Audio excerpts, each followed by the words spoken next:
iyo xubnihii fulinta wasaaradda u xil saarneed amniga khaasatan wasiirada oo idil kulley insha allah khamiista ayaan ka sheegi doonaa shirka dhibaatooyinkaas ka soo cusboonaaday shabeellaha hoose shakhsiyanna ay kulleyba qusayso dhibaatadaas geysto mas-uul ah oo nidcadaha ka maqlayna hadda in uu leeyahay dadkaas la laayay waa shabaab koonfur galbeed shabaab hadday joogto waa loo yaqaan meelaha ay joogaan dadka la laayana dadka u dhashay koonfur galbeed ayay ka mid ahaayeen mas-uuliyaddaas saas u weyna oo nin xambaarsan dadna dhibkaas geystay haddana leh shabaab waaye aadaan ugu tiiraayoonnay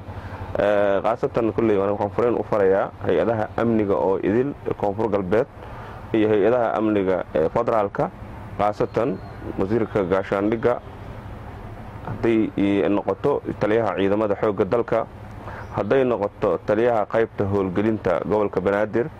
iyo shabeellaha hoose iyo shabeellaha dhexe ayaan fariintaas u diraynaa arrintaas jawaab cad in laga helo koonfur galbeed ayaa aga fadhido amnigeeda in ay jawaab cad arrintaas laga helo ninkaas generaalka ah oo laga cabanayo dhibaatadaasna geystay bulshada ku nool shabeellaha hoose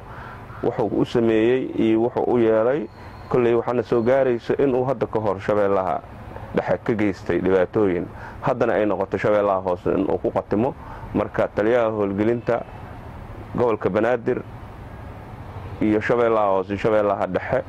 ee qaybta howlgelinta waxaan aga fadhinaa jawaab cad inaan ka helno iyo taliyaha ciidamada xoogga dalka ee abaanduulaha iyo cidda ay qusayso amni dhibaatadaas dhacday in jawaab cad laga helo warbixin guudna laga helo annagana waxaan ku dadaali doonnaa insha allah informationka sida uu dhacay iyo dhibaatada ay tahay in aan bayaanka soo saari doonno haddii golaha wasiirada insha allah khamiistii aan isku fariisanno